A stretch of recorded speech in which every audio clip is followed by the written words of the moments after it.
The first truck arrived just before sunrise. Claire Morgan assumed it had taken the wrong road. Nobody delivered anything to her farm at 5:30 in the morning, especially not 3 tons of bruised apples. The driver climbed out holding a clipboard. "You Claire Morgan?" She nodded. "I've got your delivery." Claire frowned. "I didn't order apples." The driver smiled. "You don't have to." He walked toward the trailer and opened the rear doors. Thousands of apples spilled into view. Most looked terrible, bruised, split, misshapen. Some had already begun turning brown. Others carried small cuts from the sorting line. Fruit no grocery store would ever place on a shelf. The driver pointed toward the load. "Packing house says dump them wherever you want." Claire blinked. "Why?" "They're paying disposal fees." He shrugged. "This is cheaper." That afternoon, a mountain of rejected apples sat behind her equipment barn.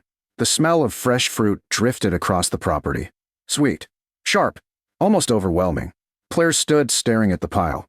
She couldn't stop thinking about one question. How could so much edible fruit become waste? The Morgan farm bordered one of the largest apple-growing regions in the state. Every autumn, nearby orchards harvested thousands of tons of fruit. Packing houses graded every apple. Perfect apples went to supermarkets. Slightly imperfect fruit went to processing. The rest often became disposal problems. Bruises, cosmetic blemishes, minor skin damage. Nothing dangerous. Nothing inedible. Simply unsellable. Claire's father used to joke that modern consumers ate with their eyes before their mouths. The older she became, the more accurate that seemed. At 33, Claire operated a modest farm inherited from her parents. The acreage wasn't large. Mostly pasture. A small orchard. Several outbuildings. Income came from vegetables, honey, and seasonal produce. Enough to survive. Rarely enough to grow. The arrangement with the packing house happened almost accidentally. A manager mentioned rising disposal costs. Claire had an used ground behind an old barn. One conversation solved 2 problems. The packing house reduced hauling expenses. Claire received free compost material. At least that was the original idea. For several years, the system worked exactly as planned. Truckloads arrived every harvest season. The apples decomposed naturally. Eventually, they became rich organic matter for nearby fields. Useful. Nothing more. Then one unusually warm autumn changed everything. Fermentation began almost immediately. The air around the apple piles filled with a rich, tangy aroma. Not unpleasant. Actually, intriguing. Visitors noticed it too. One Saturday, an elderly neighbor stopped by. He walked toward the piles, closed his eyes, then smiled. "Haven't smelled that in years." Claire looked puzzled. "Smelled what?" "Proper cider vinegar." She laughed. "This is rotten fruit." The old man shook his head. "No." He bent down and picked up a bruised apple. "This is where good vinegar starts." The comment stayed with her. That evening she began researching. Hours disappeared. Then days. She discovered something surprising. Throughout history, premium apple cider vinegar often began with fruit supermarkets rejected. Not rotten fruit. Overripe fruit. Bruised fruit. Fully developed fruit. Exactly the kind arriving at her farm every week. The realization fascinated her. She ordered books, watched lectures, read historical production methods, studied modern fermentation. Everything pointed toward the same conclusion. Appearance mattered very little. Flavor mattered enormously. Claire decided to experiment. She cleaned several food-grade barrels, crushed apples by hand, pressed juice, started tiny fermentation batches inside an unused shed. The first attempts failed spectacularly. One batch spoiled. Another developed mold. A third tasted terrible. Most sensible people would have stopped. Claire became more curious. Failure revealed what needed improvement. Slowly the process became clearer. Temperature, airflow, timing, patience. Each batch improved. By the following year, something remarkable happened. Friends started requesting bottles. Then neighbors. Then local chefs. Everyone described the vinegar the same way. Bright. Complex. Nothing like grocery store versions. One chef drove nearly 2 hours just to buy another case.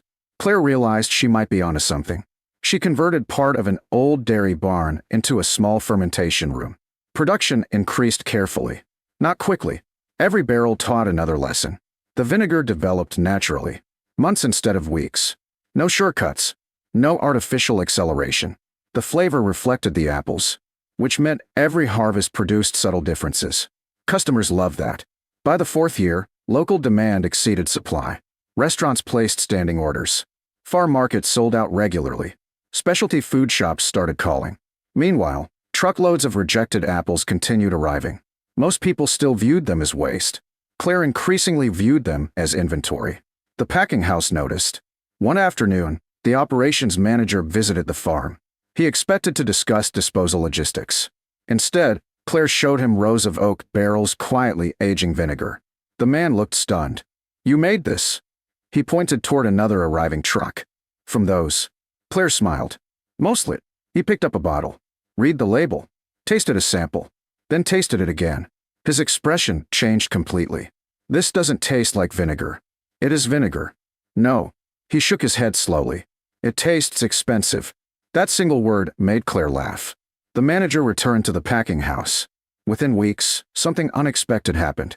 Instead of simply dumping rejected apples, the company began sorting them more carefully. The best processing-grade fruit now came directly to Claire. Cleaner, fresher, better quality. Her production improved immediately. Then, early one spring morning, she received an email that seemed almost unbelievable. A national specialty food distributor had sampled one of her bottles at a restaurant. The buyer wanted to visit the farm, not to purchase a few cases, to discuss carrying her vinegar across multiple states. Claire stared at the message, then looked through the barn window toward another fresh delivery of unsellable apples. For years, everyone else saw a disposal problem. If this meeting went the way she hoped, those discarded apples were about to become the foundation of something much bigger. Claire read the email 3 times, then a fourth. The words never changed. The distributor wanted to visit the farm, not because they had seen an advertisement, not because of a trade show, because a chef had served her vinegar at a private tasting dinner. One bottle had traveled farther than she ever imagined. Now it had brought an opportunity directly to her door. The meeting was scheduled for the following Friday.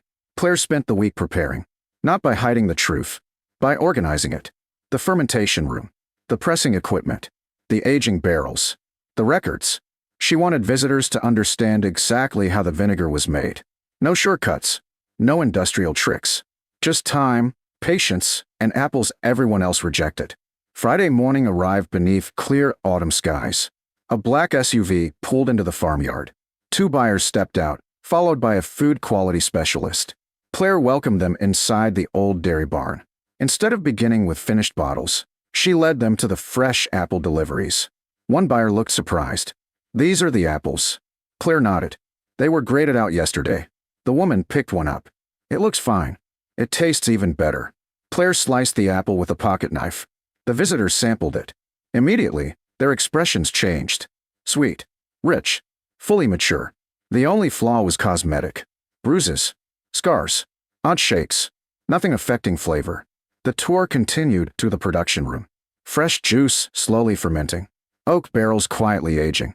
Glass mothers of vinegar floating naturally in large vessels. Shelves filled with bottles from different harvest years. Claire explained every step. Nothing rushed. Some batches rested nearly a year before bottling. The buyers asked dozens of questions. Not once did they suggest speeding the process. Instead, they seemed fascinated that someone still made vinegar this way. Finally, they gathered around a tasting table. 6 different vintages stood waiting. Each came from apples harvested in different seasons. Each possessed subtle differences. The first buyer tasted silently, then reached for another sample. Then another. The food quality specialist began taking notes. Long notes. After nearly an hour, the senior buyer smiled. "We've tasted a lot of vinegars." Claire waited. "We've never tasted one quite like this." The offer arrived before lunch. They wanted regional distribution immediately, with the possibility of expanding nationally. The volume exceeded anything Claire had imagined. She thanked them, then surprised everyone by asking for 2 weeks before making a decision. The buyers looked puzzled. Most small producers accepted opportunities instantly. Claire had learned something running a farm. Growing too quickly could destroy years of careful work. She spent those 2 weeks calculating everything: apple supply, fermentation capacity, barrel inventory, labor, cash flow. The numbers eventually pointed toward one conclusion: expansion was possible, if it happened slowly. She accepted the agreement. Only after negotiating realistic production schedules. The buyers appreciated her honesty. They preferred steady quality over impossible promises. Construction began that winter. The old dairy barn expanded carefully. New fermentation rooms were added. Additional oak barrels arrived. Not stainless steel tanks. Barrels. Claire refused to abandon the process that created the flavor everyone admired. Word spread surprisingly fast. Restaurants started requesting the vinegar by name. Specialty grocery stores placed standing orders. Home cooks ordered directly from the farm. Food writers visited. Magazine articles followed. Most focused on the same remarkable detail. The vinegar began with apples supermarkets refused to sell. Customers loved the story. They loved the flavor even more. The packing house benefited too. Disposal costs dropped dramatically. Instead of paying to haul away rejected fruit, they now delivered valuable raw material. One spring afternoon, the operations manager visited again. This time he stood outside the expanded production building watching forklifts unload bins of apples. He laughed quietly. "I remember when we thought these were a problem." Claire smiled. "So do I." The manager shook his head. "Now we argue over making sure you get the best ones." Both laughed. The relationship had changed completely. The rejected fruit no longer represented waste. It represented opportunity for everyone involved.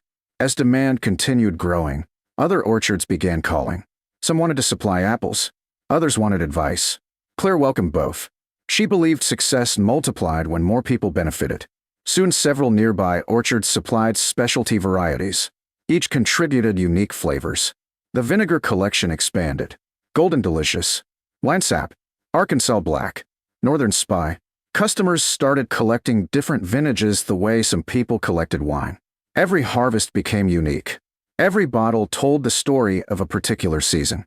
3 years after signing the first distribution agreement, Claire reviewed the annual financial statements. Revenue had climbed steadily every year, then crossed a milestone she once thought impossible. The vinegar business generated well into 6 figures. She stared at the report quietly, not because of the money, because she remembered the first truck. 3 tons of unwanted apples. Dump them wherever you want. The sentence felt almost unbelievable now. One autumn morning, Claire visited the packing house during harvest. Conveyor belts carried thousands of apples past sorting stations. Perfect fruit moved towards supermarket boxes. Slightly blemished apples rolled onto another line. Instead of heading toward disposal trailers, those apples entered clean bins marked simply, Morgan Vinegar Company. Workers smiled as they filled them. Nobody called the fruit waste anymore. They called it premium vinegar stock. Before leaving, Claire walked outside with the packing house manager. The man looked toward endless rows of apple trees. "Funny how we spent years trying to get rid of these apples." Claire nodded. "Sometimes the problem isn't the product." He looked at her. "It's finding the right customer." She smiled. "Exactly." Years later, visitors still toured the farm. They always asked the same question. "What's the secret?" Claire usually pointed toward the orchard trucks arriving with another load of bruised apples. Most people think value disappears when something looks imperfect. Then she'd hand them a tasting glass. One sip usually explained the rest. The packing house dumped unsellable apples on her farm because nobody wanted them. Grocery stores judged them by appearance. Claire judged them by flavor. Everyone else saw disposal costs. She saw fermentation. Everyone else saw bruises. She saw maturity. One truckload at a time, she transformed discarded fruit into handcrafted vinegar served in restaurants across the country. In the end, the apples were never worthless. They simply needed someone who understood what they could become. And the pile of unwanted fruit behind an old barn became the foundation of a 6-figure business that smelled, every autumn, like opportunity.